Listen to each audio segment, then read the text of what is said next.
Olá, doutora Renata, tudo bem? Professor, tudo bem? Boa Tudo bem? Boa tarde. tarde, como que você tá? E o solzinho aí, tá gostoso? Olha, tá um solzinho bom. Ah, Acho que a gente está na primeira. eu adoro quando a doutora entra em contato e com essa vista bonita aí, parabéns. É muito bom. Você tá E bem eu de estava ali saúde? feliz por ter, na verdade, essa janela, né? Não, conta comigo, viu? Precisar, sempre eu deixo avisado, a doutora Renata é mais que uma mentorada, é uma amiga querida, viu? Tô aqui para te ajudar. Obrigada, professor. E hoje, o senhor me dá 10 segundinhos só para eu a porta Ah, aqui, tem o doutor Arthur só também aqui, para né? a gente ver. Tudo bem, doutor Arthur? Doutor Arthur.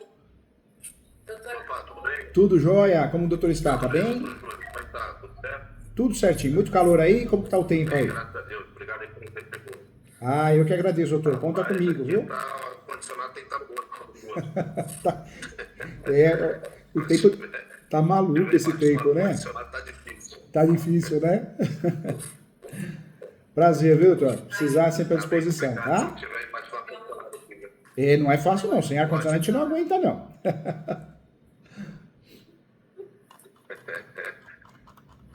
Doutor, tá bem? Saúde? Pronto, Tá vocês tudo estão me ouvindo bem? bem? Tô ouvindo bem, viu, doutora Renata? Bem, graças a Deus. Ah, que bom, então. Deixa eu ver aqui. Bom, é, professor, eu falei com o doutor Arthur, nós somos muito amigos, assim, ele inclusive é um mentor para mim também na parte da advocacia, porque ele já é advogado veterano e ele é um advogado, assim, eu não conheço que é amigo até da parte oposta. Ele é um defensor, inclusive, daquilo que eu acredito. Ele não trata as pessoas como inimigo. Na verdade, ele entende todo mundo, encontra os pontos de convergência e sempre consegue fazer um acordo. Tanto que é ele, inclusive, que me ajuda nas minhas questões pessoais. Que legal. Ele que ajudou a fazer aquele acordo do processo da GR8. Ah, tá, Foi que ele que legal. conduziu. Que bom. É muito Então, ele é bom, né? muito bom. Conhecer colegas de profissão do bem, né? Do bem, que tem os mesmos princípios, propósitos. Isso é muito bom.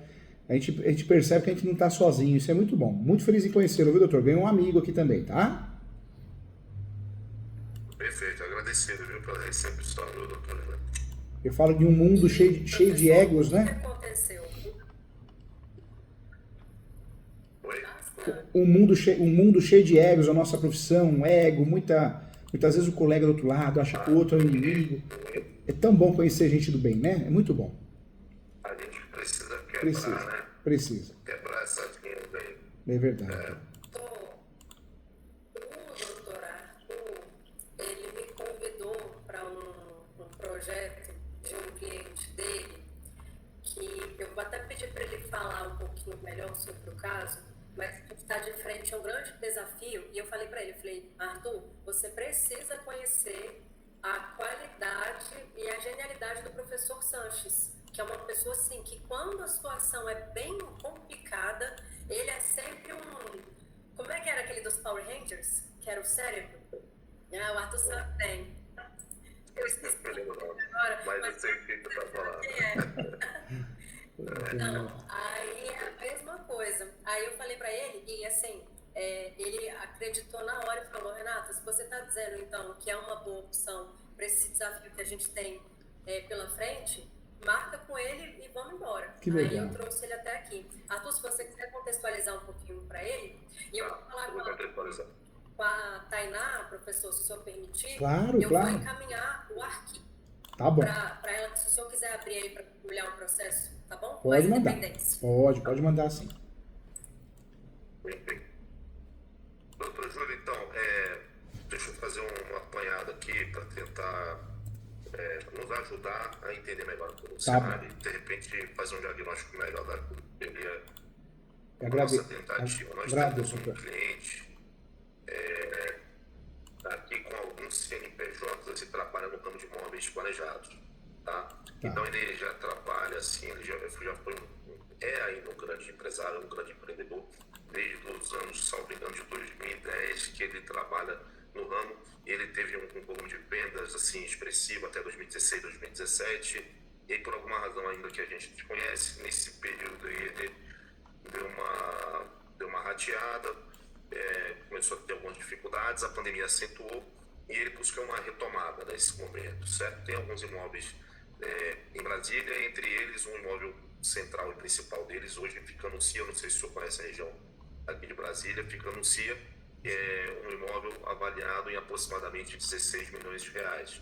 Esse imóvel está sendo penhorado por uma razão, é a seguinte: o Ministério Público do Trabalho, ele ingressou com uma ação civil pública na busca de conduzir de forma administrativa para que ele pudesse honrar com pagamento de salário, de FGTS, de 13º e férias desses empregados que vinham sendo pagos em atraso.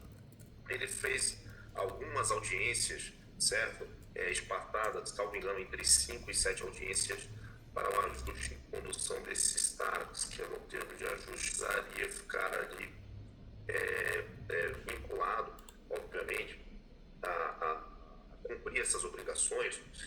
Os taxas, na verdade, são praticamente termos de adesões. Então, o Ministério Público impõe ali a você não vindo a cumprir, você naturalmente incorre em umas multas que essas multas, por uma análise de uma área que nós já estamos ainda, né, assim que a gente já fez, a gente percebeu que é uma dubiedade ali interpretativa em relação a como aplicar essas multas. Pulando um pouquinho aqui, mas já não vigora sobre esse imóvel de 16 milhões, em função da aplicação das multas do ajuste do TAC, que culminaram no valor de 1.300.000 e que atualizado hoje está dando 2.200.000. Resultado: ele descumpriu os TACs por voluntariedade, mas conseguiu demonstrar algumas dificuldades financeiras que vinha passando no momento, mas isso não foi suficiente e a procuradora Marícia Vizinha, ela executou esses 1.300.000, atualizou, fez um laudo pericial contábil, se amparou nele e, enfim, está executando essa dívida de 2.200.000 e penhorou um imóvel de 16 milhões. É lógico que esse cliente ele tem outras dívidas a caminho, né, na sua execução. Então, o melhor caminho que a gente enxergou inicialmente, doutor, foi buscar, na verdade, uma composição em que esse imóvel fique em garantia e ele pague isso a perder de vista, vamos dizer assim. Entendi. Obviamente que eu vou tentar também uma redução nesse caminho, conversando com a doutora Marici, tentar a redução, quem sabe, com a dívida do valor original, e ele pagar aí em parcelas de 5.000, 3.000 durante 20 anos esse imóvel em garantia para que ele não sofra outras penhoras, ou seja, esse imóvel praticamente por essa dívida vai ficar respaldado e resguardado em razão dessa dívida, muito em função, também ele quer meio que bloquear esse imóvel para que ele não venha sofrer outras execuções, entende? Entendi. Laterais aí. Né? Assim, a ideia inicial, o plano, o objetivo principal é esse. Mas obviamente que a gente não está só com essa alternativa e está seguindo só esse caminho. Então a gente estudou algumas outras possibilidades, principalmente uma ação possível de uma ação de nulidade. Só que aí, obviamente, analisando todos os TACs direitinho, tudo certinho, que vem desde 2016, do momento de dificuldade, de 2016, 2017, descumprimentos, a demonstração assim, não tão embasada de dificuldade financeira que ele conseguiu demonstrar. Fora isso também, a gente tem uma tentativa da parte dele, em que ele tenta burlar o cumprimento do TAC, demitindo os funcionários e contratando eles de maneira informal. Então, ou seja, né, se eu não tenho funcionário contratado nesse momento, eu não tenho que cumprir o TAC, né, vamos dizer assim. Mas os funcionários estavam lá e aí o Ministério Público diligentemente fez algumas diligências, constatou que esses funcionários continuavam a trabalhar, então ele vinha descumprindo o TAC. Só que a gente discorda um pouquinho da forma como foi feito o cálculo da aplicação dessa multa, obviamente. e também, assim, a severidade com que está sendo aplicada a multa, mesmo tendo sido em algum momento demonstrado também que ele passava por dificuldades financeiras, ou seja, né, e ainda tem a questão da pandemia também, que ajudou, que acentuou todo esse problema aí dele. Aí, claro, a gente está buscando, através do nosso caminho inicial, a doutora Renata, na verdade, ela é muito mais, digamos assim, muito mais apurada nessa área de nulidades do que eu, então, né, ela estudou ali o que poderia, ou aquilo que a gente poderia, as frentes que a gente poderia levantar para poder tentar conseguir uma nulidade desses TACs e, de repente, frear um pouco esse leilão.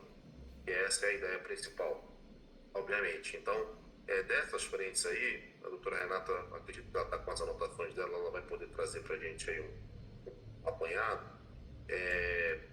A gente quer, obviamente, né, o ajuste fino com você, quer fazer um ajuste fino com você aqui, do que poderia ser, de repente, do que poderia ser mais viável. Perceba, a doutora Renata já de maneira muito eficiente aí, ela já identificou uma certa inexequibilidade do título, a forma como o cálculo foi feito e tudo, etc. E parece que está bem frágil, sabe? Então, assim, aliás, Renata pode explicar melhor sobre isso. E temos umas seis frentes aí de ataque, Renata, que eu acredito que seja melhor você trazer esse esclarecimento, né? Que você levantou, não sei se você consegue espelhar a tela, de repente, os 6 pontos que você trouxe, aqueles 8 pontos, né? Veja se você consegue espelhar aí Pode abrir pra sim. gente. Obrigado, viu, doutor? Obrigado pelos Não, eu esclarecimentos que aqui. agradeço, doutor. Assim, claro que eu não quero que o senhor aqui faça milagre, a gente sabe disso, que também não existe, né? Assim, mas dentro do que for possível, a gente quer melhorar a nossa forma de atacar. Tá? A gente está Claro. com um baita de um problema com os clientes, naturalmente, a gente pretende melhorar isso aí, né? Pretende Eu agradeço e parabéns afinar pela esse ataque. didática do doutor, viu? Parabéns. Obrigado. Bom, professor, se eu tá com o arquivo, eu posso abrir só as partes das observações que eu fiz? Pode abrir sim. Eu vou liberar a tela sua, Renata, quer ver? Aí você consegue ver? Aí eu vou aqui para apresentar, né? Isso, vai apresentar. Vou liberar aqui, tá liberado. Pronto. Foi. Deixa eu ver aqui qual que é a janela. Aqui. Pronto. Aqui, ó. Pronto, Só agora espero que aqui, ó. a minha redação não esteja tão pra vocês Imagina, entenderem. não tem Deixa problema. eu só aumentar. Ah, bom. Tá bom para vocês? Não querem que aumente aqui mais? Ô, doutora Renata, aumenta só um pouquinho, por favor. Deixa eu pegar esse outro Tá, aqui. eu vou fazer o seguinte, é porque eu tô naquela tela que fica em pé, aí por isso Tá. que fica menor. Eu vou colocar aqui, eu vou inverter as telas do meu computador, só um minutinho. Que aí eu... Deixa eu ver como é que eu consigo. Vou fazer o seguinte, ver se agora fica melhor para vocês. Ah, consegui. Eu aumentei aqui também, ó. Ótimo, agora ficou bom, hein? Tá.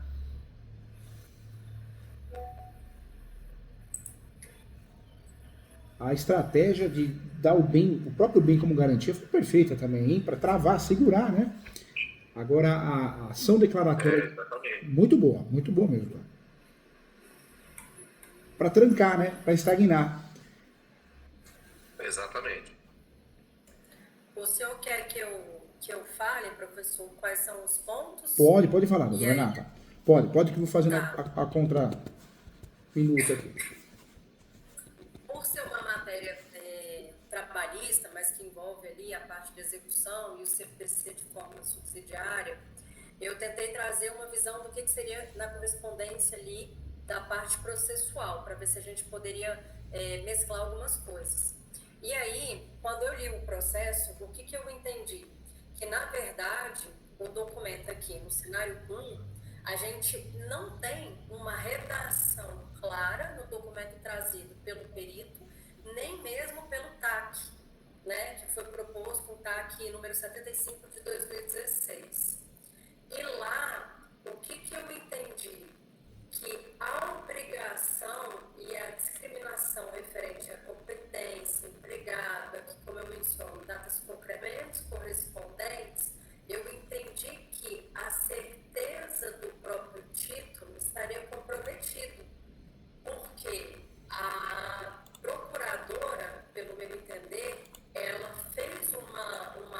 obrigação de maneira onde ela também atrapalha, inclusive, né, já indo aqui para o número 2, a liquidez. Por quê? Quando ela vincula o descumprimento à aplicabilidade de uma multa, e essa multa na TAC está correspondente a um valor de R$1.000, desde que a infração esteja comprovada, né, e aqui também atrelado a cada trabalhador, quando um perito vai fazer a análise do documento, ele não menciona isso de uma maneira tão bem depurada. E aí também eu trago até vocês para esse debate, para essa reflexão, porque isso foi a percepção que eu tive sobre a própria visão documental do perito. E aí, quando a gente vai descendo, eu percebi o seguinte, que os requisitos, então, da execução, eles estariam comprometidos também porque essa exigibilidade, ela está correspondente, né, à necessidade de comprovação de que a infração resta inquestionável. E aí tem essa confusão sobre o seguinte, a exigibilidade ela não vai ser automática, ela tem que ser apurada, então o título ele não pode ser exigível em uma caracterização genérica, que seria correspondente ao tópico 1. Tá dando para entender, professor? Tá sim, Renata, tá sim.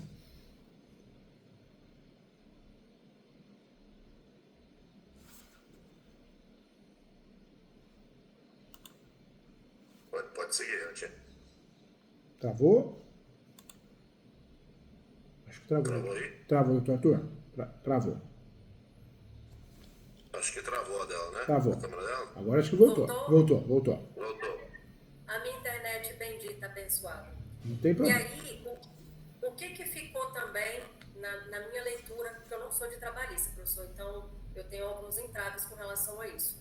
O que eu entendi? Que provavelmente, né, pela minha leitura, a gente poderia questionar a quem pertence esse crédito do próprio título ali que a procuradora está buscando exigir e executar. É claro que é um direito do Ministério Público por um descumprimento de uma obrigação que foi combinada entre as partes. Mas quando ela fala que tem atraso do FGTS, dos salários, né, Arthur? Quando ela faz a menção de que os direitos e os encargos trabalhistas estariam sendo descumpridos, existe também um entendimento de que isso poderia ser de benefício direto ao trabalhador. Seria mais ou menos por aí, né, Arthur? Então, fica solto, porque aí a titularidade do crédito não pertenceria, talvez na sua integralidade, ao Ministério Público do Trabalho. E isso teria que ser decotado, depurado. A quem incumbe aquele percentual, né, se for correspondente ao Ministério Público, quais são os documentos que corroboram e o porquê, e, por sua vez, o mesmo aos trabalhadores. O que na verdade, é de direito dos trabalhadores e, portanto, eles seriam titulares do crédito. Aí o Ministério Público do Trabalho não tem a prerrogativa de se subrogar na condição de exigir em juízo o que seria de direito dos trabalhadores. Aí isso foi uma percepção que eu entendi e coloquei porque eu fiquei na dúvida. Aí também o seguinte, já aqui na menção da parte do item 4, esse erro material que ela menciona, né, na cláusula 2ª, aí no documento da página 2, ela fala lá 130 salários, mas 130 salários fica uma situação meio abstrata.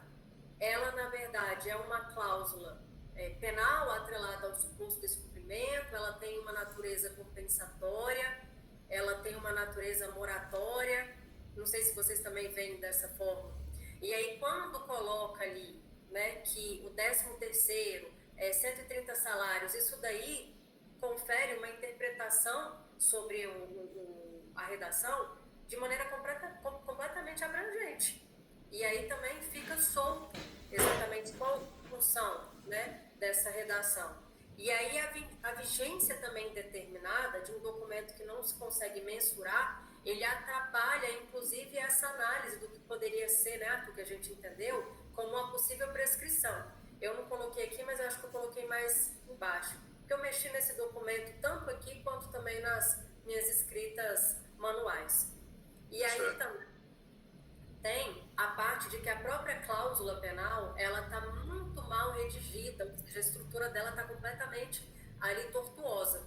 E aí isso, né, eu defendi para o Arthur professor, que ela pode ter uma pegada de nulidade, porque ela não se torna eficiente para aquilo que ela se predispôs inicialmente. Então, na verdade, a cláusula penal, ela não pode gerar um caráter dúbio de interpretação, né? Ou seja, fazendo uma correspondência aqui com o item de cima. Se tem alguma redação que não está muito clara, ela deveria ser tratada, a meu ver, como uma visão de nulidade. Até aqui, ó, estou tentando recordar esse ponto, de que uma multa sem um teto, acho que é o teto limite, ela configura, então, essa abusividade e ela pode, na verdade, também traduzir uma aplicação dupla, ou seja, um mesmo fato com inúmeras infrações desdobradas. Aí seja pelo período cronológico, seja pelo empregado, isso tudo eu acho que macula o documento como um todo e afeta o cerne da própria execução. Aí aqui, deixa eu lembrar aqui quais são os outros pontos.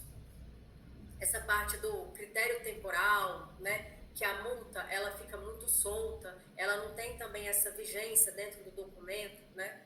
Qual é o tempo exatamente que está sendo discutido, quando se inicia e quando termina, porque o documento dá a impressão, né, Arthur, de que ele é ad eterno, de que pode ficar aí vigente pelos próximos 10, 20, 30 anos. E aí isso daí, obviamente, incide talvez no caráter de prescrição ou até mesmo em decadência.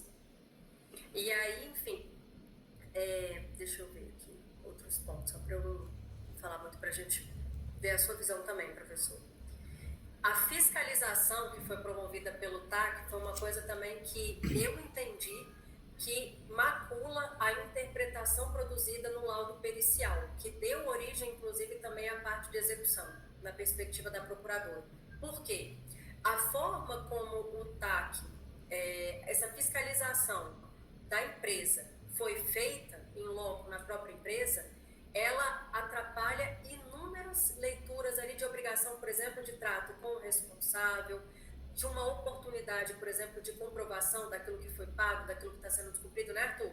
Porque os TACs foram revistos inúmeras vezes. Começou, professor, com esse TAC de 75 de 2016, mas ele teve inúmeros outros desdobramentos, porque como o Arthur trouxe, em inúmeras situações a empresa, em trato direto com a procuradora, alegava que estava com muita dificuldade financeira e, portanto, eles não conseguiam cumprir no modelo inicialmente proposto. Então, isso permitiu inúmeros ajustes posteriores, até que se chegou um momento de uma homologação de um acordo em juízo. E aí, para mim, ali foi o ápice da aberração, do que eu entendi a título de documento. Nessa parte aqui do 7, né, que é os pontos de ataque que eu achei que seriam importantes.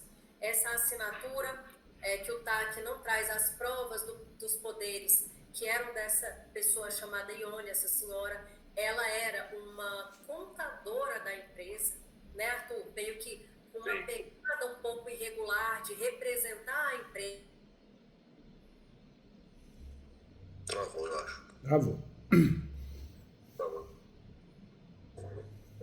Bom, tem mais esses itens aí, doutor Júlio. Tem um item também que a gente está estudando a possibilidade. Ao final, a doutora Renata vai fazer essa abordagem também. Que é uma possibilidade de ter o advogado anterior, parece que ele teve câncer, leucemia, e aí também a gente vai buscar fazer de repente, trazer esse dado de saúde dele para tentar uma reconstituição de prazo aí, porque a gente ficou prejudicado porque a gente entendeu e deixaram passar os cálculos, sabe? De impugnar o momento em que os cálculos estavam sendo elaborados e tudo, e anda se batido. A gente vamos tentar buscar e ver se realmente os laudos e os atestados têm uma coincidência com esse período e com essa lacuna. Voltou, Renatinha? Voltou. Então, meu ver. E aí, professor, assim, só para falar os pontos mais rasos, aí tem essa parte da assinatura eletrônica, essa questão das discussões, por exemplo, dos documentos. Tem algumas coisas que a gente acha, inclusive, que a forma como o documento foi construído, ele, né, na verdade, não dão a robustez necessária. Aqui eu já fiquei, é um ponto mais sensível, que é essa parte das testemunhas, porque apesar do TAC, né, ele não ser correspondente ao CPC, que exige que tenha assinatura de 2 testemunhas, eu fiquei meio que na dúvida, né? Como é que seria isso, Arthur, também que você entende? Porque eu sei que pela legislação aqui é dispensável, né? O Ministério Público, com base nessa lei, eles podem, essa lei de ação civil pública, né? Eles podem, na verdade, tratar e dar exigibilidade ao título, dispensando essas testemunhas. Mas em todas as condições, mesmo em condições, por exemplo, que esse TAC é alterado inúmeras vezes, por exemplo, condições que não foram necessariamente feitas em juízo, aí tudo isso eu deixei como um ponto de atenção para a gente ver. Agora, tem mais coisa aqui, mas se quiser, professor, eu também passo pelo WhatsApp. Tá bom. Mas uma coisa que eu fiquei mais dúvida também, que eu falei para o Arthur, foi o seguinte, professor. Eu não sei se eu estou com uma visão muito da esfera civil, mas eu falei assim, Arthur, um TAC que se reconstrói inúmeras vezes, de 2016 até meados de 2020, né, Arthur? 2021, que eu acho que foram os últimos desdobramentos. À medida que esses TACs eles foram sendo ajustados até se chegar na versão da homologação final do acordo em juízo, teve ali, professor, um aumento da parte que seria a parte ré. Antes era a empresa Possamay, né, Arthur? E a Criartex. E depois colocaram, inclusive, pessoas físicas. Aí eu já me perdi do porquê, o que corroborava isso. E nesse acordo em juízo foi classificado inúmeras descrições de abstenção que a empresa deveria seguir, né, Arthur? A parte principal, inclusive, da homologação em juízo ficava prevendo que a empresa tinha que se abster de fazer isso. Porque pela pegada do Ministério Público, professor, o que eles enxergaram? Eles enxergaram que, à medida que a empresa alegava dificuldade para não conseguir pagar o TAC, o combinado do TAC, que seria até as multas, enfim, calculadas e que foram reajustadas, eles também faziam algumas manobras que não foram das melhores. Como que?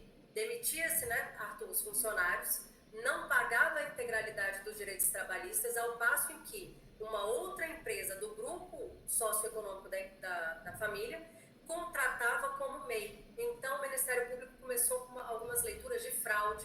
Isso afetou muito a credibilidade da empresa dentro do próprio contexto de negociação.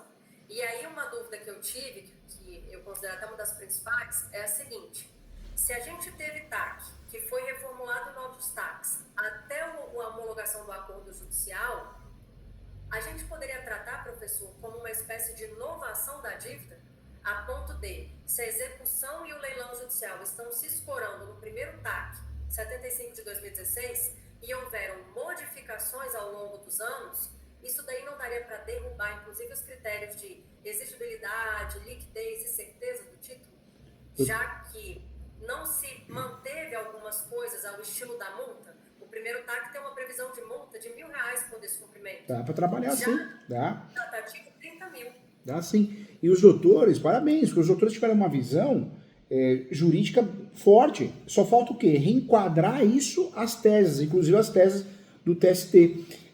Então, na verdade, os doutores acharam isso. A ação adequada nesse caso é a ação declaratória de nulidade de ato jurídico, viu? Alguns chamam ação declaratória de nulidade de TAC, mas não, o nome correto é ação declaratória de ato jurídico. Ação declaratória de nulidade de ato jurídico. Você pode colocar entre parênteses o TAC. Então a ação está certa. Agora, o reenquadramento das teses que a gente precisa ajustar, para não ficar, para a gente conseguir criar a causa de pedir e conseguir o efeito da ação. Essa primeira questão que nós falamos aqui, a primeira foi da legitimidade, né? Mas eles teriam legitimidade para isso? Não, não tem. Tanto é que a tese que os doutores têm que usar, porque essa ação, nós já sabemos o nome dela, ação declaratória de nulidade de ato jurídico, do TAC. Dentro dessa ação, nós vamos ter pelo menos 1, 2, 3, 4, 5 teses boas, fortes, reais. A primeira é a ilegitimidade do órgão ou do proponente. Por quê? Porque de fato eles não podem... Eles podem até propor a multa, né, criar a infração, tudo, pode fazer isso, pode, mas eles fugiram, né, eles acabaram saindo do eixo, dos limites necessários deles. Então, a primeira tese que dá para a gente alegar, e aí dá para alegar, e tem que ser no mérito isso, é a ilegitimidade do órgão ou do proponente, né, que é um termo utilizado. Essa é a primeira tese que nós vamos usar. essa tese dá para bater, mesmo que a gente não consiga a nulidade. É claro que a gente tem as outras para trabalhar e conseguir a nulidade integral, mas dá para pedir a nulidade só do que está a mais. Daria para trabalhar assim, já vi condenações nesse sentido também. Mas a gente, por segurança, a gente vai trabalhar as outras. Mas a primeira tese focal é a legitimidade do órgão, sim. Dá para a gente trabalhar muito bem isso. A segunda aqui, que eu gostei também, que os doutores enxergaram, mas a gente precisa reenquadrar da forma correta dela, né? É a relação do salário mínimo. 130 salários mínimos. Então, existe o quê? Nessa situação, isso também é importante, né? Existe um vício da forma. Se o TAC não observa as formalidades legais exigidas para a sua celebração, então existe um erro, um vício no seu formato, na sua formatação.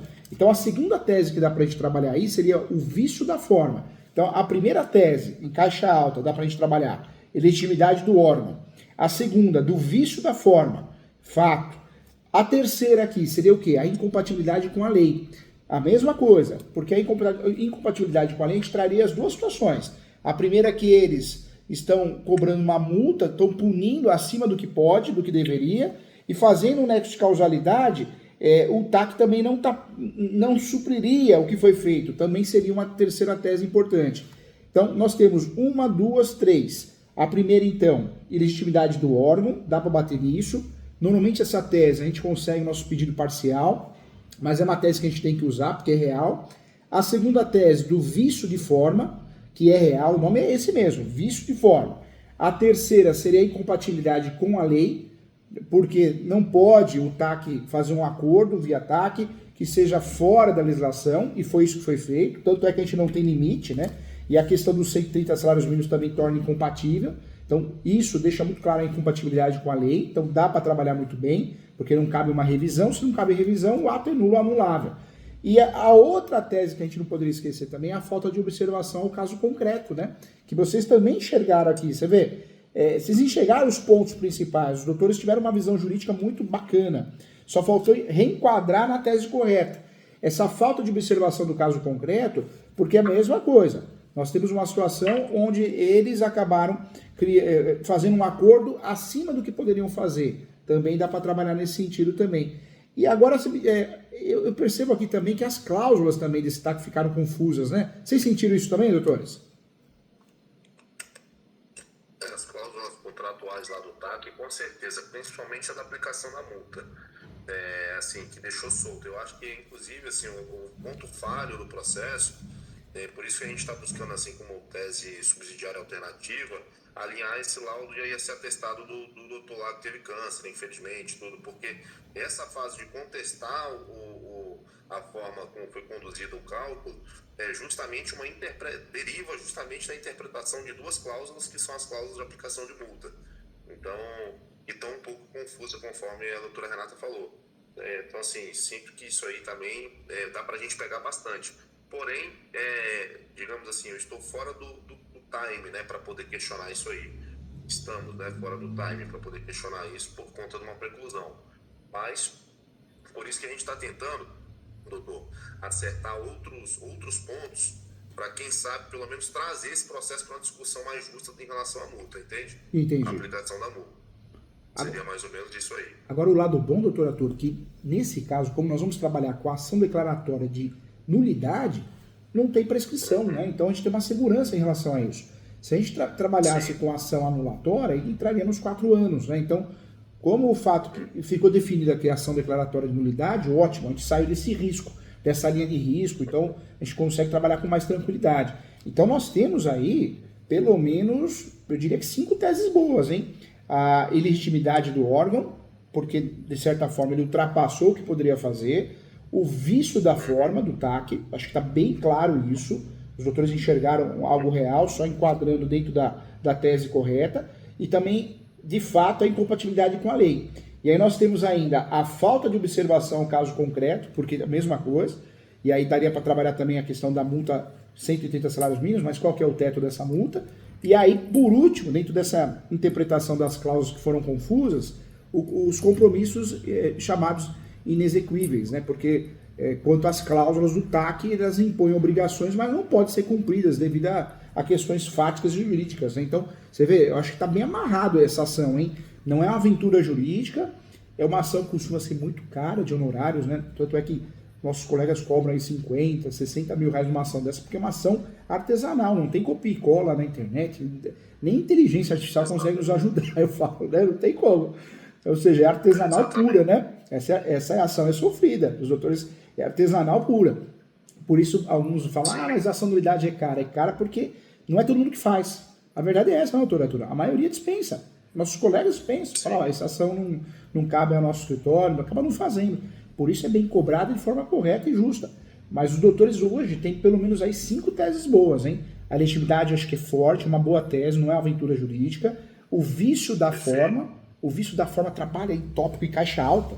Do vício da forma. A forma que foi feita esse TAC está fora do eixo, né? Existe uma mudança, ela não observa as formalidades legais exigidas para a celebração, ela está confusa, né? Então tem que ser considerada nula. E em relação a outra tese que tem que ser em caixa alta, colocar na peça, em destaque mesmo, é a incompatibilidade com a lei. Por quê? Uma mudança legislativa posterior, ela acaba dá legitimidade à conduta, né, antes considerada irregular. Nesse caso, o TAC é tão confuso que não dá para a gente pedir revisão. O que não dá para pedir revisão do TAC é nulidade. Então, essa é a nossa tese. Aí vem a falta de observação do caso concreto, que é a mesma coisa, chutar uma multa, 130 salários mínimos, mas uma multa totalmente confusa, não tem limite, então dá para a gente rastrear nesse sentido. E aí vem as cláusulas confusas, né? Os compromissos, a gente pode alegar, a tese, o nome da tese é exatamente essa, né? Compromisso inexequíveis. Essa é a tese. Tem que usar esses nomes, porque são as teses do TST também. Então, coloca lá, compromissos execuíveis. Por quê? Quanto às cláusulas desse TAC, impõe obrigações, mas não dá. Não podem ser cumpridas devido a questões fáticas e jurídicas. 130 salários mínimos, mas por que 130 salários mínimos? Então, dá para fazer uma conexão com outras situações. Essas 5 teses dentro dessa ação nulidade jogam a nossa ação nulidade com um percentual de sucesso grande. Eu diria que nós temos uma chance aí de uns 70% de vitória nessa ação. Se cair na mão de quem realmente vai ler e vai estudar, não é difícil a gente conseguir, não. Essa nulidade fática, viu? Perfeito. Parabéns aos doutores. Acertaram a ação, as teses dos doutores enxergaram. Isso demonstra a capacidade intelectual dos doutores, verdade, com muito carinho, muito respeito. Demonstra que os doutores têm visão jurídica, você vê, uma alçada diferente ali, mas enxergaram. Só faltou usar a nomenclatura para que o tribunal, né, para que o judiciário possa enxergar conforme os julgados, né, mas só faltou atrelar aos nomes que são essas teses que nós falamos aqui, mas acharam. Eu fiquei muito contente, porque você vê, tudo que a gente está falando aqui bateram onde vocês enxergaram, então tem lógica, né, fiquei muito contente em relação a isso. A ação é forte, hein, a ação é forte e não é aventura jurídica não, doutores. Bacana, doutor, agradecido. Pode falar. Sim. Não, sim, eu quero agradecer ao doutor Júlio aí, né, pela readequação aí, né, dessas teses, que é muito importante realmente para a leitura, né, principalmente para o tribunal que a gente vai, né, onde a gente vai tramitar essa ação, né. Eu até pergunto, né, doutor, assim, o ajuizamento dessa ação, a ação declaratória de nulidade, ela já seria diretamente ali, distribuiria por competência a ação civil pública, de repente, seria a forma mais... Seria. Assim, essa Pode ser dessa forma. Pode ser dessa forma, ação civil pública, que deve ser proposta porque tem legitimidade. Então, pode sim. Tá, perfeito. Essa seria uma dúvida aí, realmente. E o nome da ação fica bem assim mesmo, doutor. Ação declaratória de nulidade de ato jurídico, entre parênteses o TAC. E aí, o que pode fazer? Primeiro parágrafo, né, preliminar, da competência. Trabalha a competência. Segundo parágrafo, nessa ação, uma dica que eu dou para os doutores, que eu tive que aprender com a dor, né? Trabalha já o pré-questionamento. Porque a ação de nulidade, cá entre nós, doutores, é uma ação muito complexa, é muito diferente, até para vamos dizer assim, um membro do Tribunal de Justiça, um membro do Poder Judiciário, até para ele é algo diferente, é algo que ele separa. Normalmente, o que eles fazem? Eles separam essas ações de nulidade e tiram das mãos, né, dos assessores, porque é uma ação muito séria. Então trabalha, primeiro tópico, a competência, segundo tópico, do pré-questionamento. Essa ação é uma ação muito importante no cenário jurídico brasileiro, pois não há prescrição, pois o grande objetivo é sanar vícios irreparáveis. Então, é uma ação muito importante, o qual deve ser julgada com muito cuidado. Os doutores vão trabalhar, né, a forma de escrever, cada um tem a sua, mas é importante criar um tópico em preliminar, antes dos fatos, do pré-questionamento. Por quê? Essas ações, você pega um membro do Poder Judiciário que não presta atenção, não lê direito, o assessor, trata de qualquer jeito, a gente vai ganhar em recurso. Normalmente nós ganhamos essas ações em recurso. Não é comum ganhar logo na primeira ação. Normalmente nós ganhamos em recurso. Tomara que a gente ganhe logo no primeiro grau, acho que tem possibilidade sim. Mas dentro desse contexto que realmente a gente ganha em segundo e terceiro grau, então já pré-questiona a peça. E aí sim, vem os fatos, né? E aí dentro dos fatos, vamos trabalhar cada tese uma por uma, sem realmente deixar de caprichar no tópico e caixa alta. Então, a primeira seria ali a legitimidade do órgão ou do proponente, né? Seria essa tese. O órgão público deve ser competente para celebrar o TAC. E aí eles foram acima da alçada deles, né? A gente percebemos isso. Aí depois, o próximo tópico, do vício de forma. Chama vício de forma. Porque se o TAC não observar as formalidades legais exigidas para a sua celebração, ele é nulo. Então, pronto, é um ponto importante. Aí vem a próxima tese, focal essa, inclusive, hein? Incompatibilidade com a lei. Então, vamos trabalhar isso. Porque se não cabe revisão, teria que fazer uma revisão das cláusulas, é confuso. 130 salários mínimos, tá? Mas qual que é o teto? De onde tirou isso? Então, se não cabe revisão, é um ato nulo ou anulável. Então, incompatibilidade com a lei. Depois, a próxima tese, também muito importante, falta de observação do caso concreto. Porque foi isso que aconteceu. Parece que aplicou de forma genérica. Não aplicou conforme o caso concreto. Não houve uma análise, não houve uma adequação, uma perícia fática, né? Para falar, não, tem tantas pessoas. Não teve isso, foi genérico. Então, a falta de observação do caso concreto também fica muito claro nisso. E depois, os compromissos, podemos dizer, essa tese também caixa alta, dos compromissos inexequíveis. Por quê? Porque quanto às cláusulas, e é evidente aqui, as cláusulas do TAC, impõem obrigações que não podem ser cumpridas devido a questões fáticas, jurídicas, é uma realidade, né? Então, nós temos nesse cenário dessa ação, hoje nós temos para pedir a nulidade de um TAC teses efetivas, nós temos aí 6, 7 teses importantes no Brasil, o resto não ganha, não leva. Nós temos 5, de 7 nós temos 5.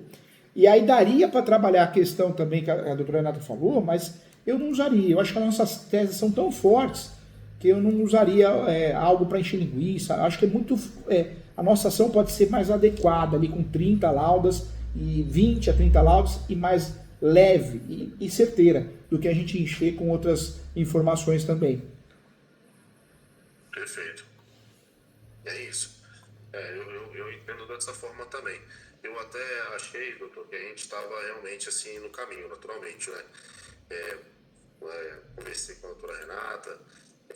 O estudo prévio que a gente fez aí, eu tinha identificado que a gente estava no caminho, mas realmente essa renomeação aí das teses aí, elas realmente vão trazer uma efetividade maior aí pra gente aí, tá?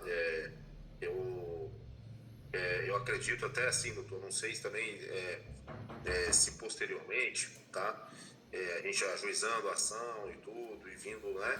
A gente pensa também em alguns remédios alternativos.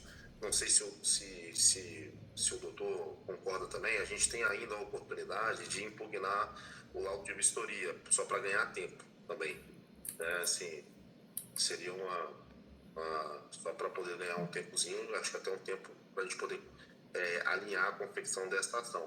Mas eu estava pensando aqui, a minha linha de raciocínio seria também, depois de ajuizar, em algum momento, de repente, contratar o doutor e ir para uma outra consultoria para traçar um caminho talvez diferente, ou se a gente segue um outro caminho, permanece também. Talvez seja interessante, né, Renata? O que você acha aí? Depois de um despacho de saneamento, não sei, de uma fase inicial da ação, se de repente algum outro remédio jurídico também paralelo a gente possa vir ajuizar, ou se a gente permanece permanece nesse mesmo caminho que a gente encontrou aí. A ação está adequada e as teses são fortes, hein, doutores? Inclusive, doutora Renata, doutor Arthur, tem um julgado muito interessante de Santa Catarina, foi um julgado que ficou bem conhecido, de um TAC irregular que foi derrubado pelo tribunal. Eu vou pedir para os doutores até anotarem ele, tá? Quer ver? É o 030 030, então 22, 030 22, 46, tracinho 80, ponto 2018, ponto 8, ponto 24, 0078.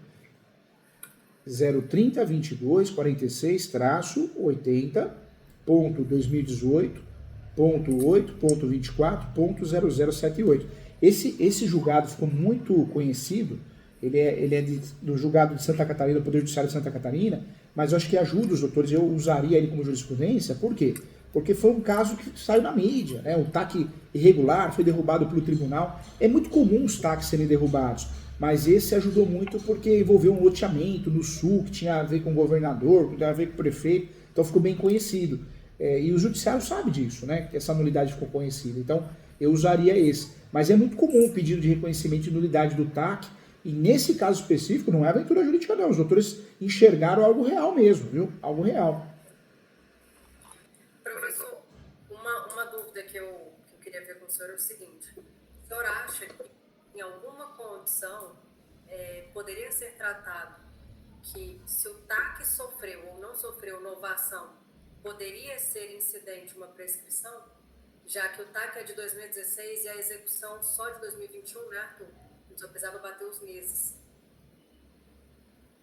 Poderia fazer, sabe o quê? Desculpa. Poderia fazer uma conexão, porque como o TAC não cabe revisão, se não cabe revisão é nulo, foi mal feito, né? Então eu podia fazer uma conexão nesse sentido. Essa situação geraria uma revisão no mundo jurídico. Como o TAC não cabe revisão, não é possível, então gerou uma nulidade. Poderia trazer isso para o tópico também. Esse tópico seria um tópico interessante para a gente trabalhar também, que é a incompatibilidade com a lei, né? Seria isso o tópico. Uhum. Ou seja, traz essa informação, doutora Renata, mas faz a conexão à causa de pedir justamente com esse tópico. Como não cabe revisão, é um direito, né, de pedir a nulidade. Então, ficaria essa informação, os doutores poderiam levar para onde? Para o tópico da incompatibilidade com a lei, que aí seria mais certeiro do que criar uma tese nova ou algo assim. Esse tópico teria duas teses, né? Incompatibilidade com a lei. Entendi. Tá.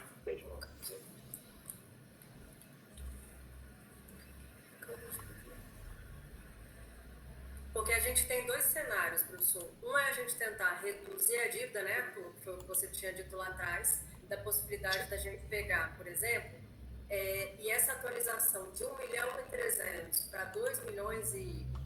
acho que 2 milhões e meio, né? Mais ou menos. Esse enquadramento a gente pode fazer por cenários. Ou a gente tenta derrubar tudo, ou a gente tenta retornar ao valor original, que era de 1 milhão e pouco, sem as atualizações, sem os juros, enfim, justamente por conta dos vícios subsequentes. Na verdade, seria mais fácil conseguir isso, doutores, com a nulidade do ato jurídico, né? Porque o TAC... porque o TAC... Qual que é o problema do TAC? A grande jurisprudência entende que o TAC não é sujeito à prescrição, pois se refere à extinção da prestação executória, né, ou punitiva. Então, tem uma grande jurisprudência que fala, não vai prescrever valores. Então, por isso a gente precisa lutar, e aí os doutores enxergaram bem, pela nulidade do documento, e não pela nulidade de uma prescrição ou algo assim. Entendeu, doutores? Entendi. Perfeito. Porque os casos similares, professor, as pessoas não discutiam somente o primeiro TAC original, porque eu não sei se é comum, eu não milito na área trabalhista, mas inúmeros TACs que, por exemplo, abandonam o que foi tratado lá atrás, até porque houve uma modificação, inclusive, da multa.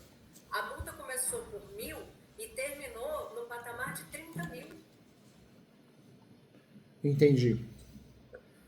Então, tiveram um aditivo, né? Eu acho que não foi isso. Tiveram alguns aditivos, algumas. A ANAT entendeu isso como inovação, né? Do primeiro TAC, é verdade, por isso que ficou confuso. É o que eu acho, assim, esse vício, talvez de forma, né, doutor? Que acho que o senhor comentou, né? Que é justamente isso, ele não segue uma formalidade certa, ele não atende os requisitos legais, e aí gera dubiedade. E essa falta de como eu posso dizer, de execuibilidade, né, de certeza do título, né, de atender esses requisitos legais, eu acho que é onde a gente pode atacar dentro desse vício de forma. Ou seja, essa informação, ela é importante, sabe, doutor Arthur? Sabe, doutor Renato? Ela é muito importante. Ela é, inclusive, mais uma das provas que a gente tem para conseguir a nulidade do TAC. Mas onde a gente vai usar isso? A gente vai usar justamente nessa tese que a gente falou. Não trabalhar numa tese fora, porque se a gente trabalhar uma tese fora, fica fácil para o outro lado alegar, não, o TAC, como é um termo de ajustamento de conduta, não está sujeito à prescrição. E aí, ou seja, eles entram numa linha que pode confundir a cabeça de quem for julgar. Então, joga isso dentro da tese do descumprimento com o que está na lei, né? A forma, o vício de forma. Entendi. Tá. Bom, professor, pelo menos a minha última dúvida, não sei se o doutor Arthur vai ter alguma, mas é o seguinte: essa peça, ela deveria ter ali um tópico de tutela de urgência, talvez até de evidência também, não sei se o senhor concorda que ambos, para tentar dar mais peso. E eu pensei também se a gente discutiria um possível vício, né, uma nulidade do próprio leilão, e aí eu queria ver com o senhor qual seria a melhor sugestão. É porque a nulidade do leilão já não cabe, travou de novo, doutor Renato, ela vai conseguir voltar. A nulidade do leilão já não, porque de fato ocorreu. Tutela de evidência, esse tema é muito discutido. Fica difícil a gente trabalhar em tutela. É perfeitamente possível usar a tutela antecipada em ação declaratória de nulidade. Mas como o tema é muito complexo, né, esse tema ele é complexo, o caso é complexo, eu não levaria a tutela não, doutor. Eu não levaria. Sabe por quê? Porque a gente levar a tutela, o pedido de tutela para não levar, para não conseguir, eu acho que a gente perde um peso na ação. Então eu não faria, a não ser que no meio do processo surja alguma questão, alguma situação, a gente pediria de forma incidental, entendeu, doutor? Entendi. Porque... Mas como é que a gente paralisaria, por exemplo, um leilão? Aí, nesse caso, numa situação de leilão, poderia fazer o que, doutor Renato, para deixar a peça mais limpa, porque o caso é complexo, não pede tutela antecipada e nem tutela evidência. Percebeu uma movimentação, aí faz uma petição dentro do processo, que seria petições diversas, né, no cadastro do tribunal, petições diversas, e fala que é um incidente processual, querendo a suspensão do leilão, entendeu? A peça ficaria mais limpa. Dada a evidência da ação de nulidade e dos seus fortes indícios, né? Isso. Seria mais ou menos isso. Mais ou menos isso. Por quê? Porque a peça ficaria mais limpa, porque é uma peça complexa. Se bobeou, a gente deixa ela confusa. E a gente não consegue o pedido principal. Então, deixa ela mais limpa, conforme for acontecer alguma coisa em relação a um pedido de suspensão, a gente pede numa peça incidental. Ou seja, está dentro do processo, não tem mais, né, o processo cautelar por fora, agora ele é dentro do comum, e a gente consegue trabalhar bem numa peça limpa. Não vai desfocar o nosso pedido principal, que é a nulidade, entendeu? Mas aí, na verdade, então, o nosso pedido incidental vai ser dentro do processo que está correndo o leilão judicial, é isso, né? Exatamente isso, Donato, exatamente isso. Para falar que ele teria de sopestar para aguardar a análise de mérito do processo de declaratória. Né? Exatamente isso. Por quê? Porque aí a gente consegue usar o conceito inteiro do artigo 313 do CPC. Porque se existe uma ação declaratória de nulidade em andamento, aquela outra ação tem que ser suspensa. Está lá no 313, artigo 313 do CPC. E aí sim a gente consegue com mais facilidade essa suspensão, do que propriamente na nulidade a gente tentar que esse juiz, né, ou esse órgão faça a suspensão lá. Não vai fazer. Então aqui a gente queimaria um cartucho. Agora lá não, lá a gente pede conforme o 313, muda todo o cenário, a nossa chance aumenta uns 70%, 80%. Se acontecer, por exemplo, do juiz da ação principal, do leilão judicial, não acatar a nossa incidental, a gente pode obrigado, Tainá. Obrigado. Para a declaratória e pedir uma nova incidental, professor? Para falar que a análise da ação declaratória de nulidade do ato jurídico, ela pode ser prejudicada se houver um avanço do leilão? Na verdade, o certo é a gente pedir lá, conforme o 313. Normalmente a gente consegue. Se algo acontecer de estranho lá, a gente pode pedir aqui só para forçar, para poder agravar. Para ganhar tempo. Aí a gente, incidental, a declaratória. A declaratória, não, perfeito. Não, era isso que eu queria saber. A estratégia é forte dessa forma, viu, doutores? É forte. Os doutores pincelaram o que é importante, a gente reenquadrou de forma organizada conforme a nomenclatura que eles mesmos usam. Então as teses estão fortes agora, hein? Agora, não queima cartucho não, doutores. Não pede tutela antecipada nem tutela de evidência. Como uma ação muito complexa, vai lá, vai no outro processo. Cutuca lá com o 313, que aí a gente consegue normalmente sucesso. Não, perfeito. Professor, para mim está ótimo. O senhor acha que só sobre um vício possível de leilão a gente alega dentro do processo principal ou a gente também mobiliza uma outra ação por fora? Dá para alegar dentro do processo principal, mas por fora seria melhor também, para não ofuscar o nosso pedido aqui principal, que é a nulidade. Aí a gente distribuiria, essa é a minha última dúvida, professor, a gente poderia distribuir, depois dessa declaratória de nulidade do ato jurídico, a gente pode fazer uma ação declaratória de nulidade, por exemplo, do leilão judicial. Pode. Então tem que tentar parar. Para tentar parar. E aí poderia fazer até um incidente antecipado, né? Depois faz a emenda lá dos 15 dias. Também poderia ser feito assim. A gente faz, então, uma antecipada, preparando, então, para, depois do prazo, a gente entrar com a ação principal. Seria isso? Seria isso. Essa estratégia é mais forte e mais segura. Ah, tá. Para o leilão, né? Para o leilão. Perfeito. Para o leilão. Tá ótimo, então. Professor, eu te agradeço demais a aula de hoje. Doutores, obrigado. Contem comigo. Desculpa a sinceridade aqui, viu? Não, Que tá isso, ótimo. precisa da sinceridade mesmo. Tá É bom? assim que vai ser. Um abração para os doutores, assim, tá? Qualquer coisa eu tô aqui. Obrigado, doutor. Contem comigo. Fica com Deus. Agradeço muito aí pelo tempo, viu, dispensado a nós aí. Tchau, doutores. Tchau, doutora Renata. Obrigada. Bom prazer. Tchau, doutor Até Arthur. mais. Tchau, tchau.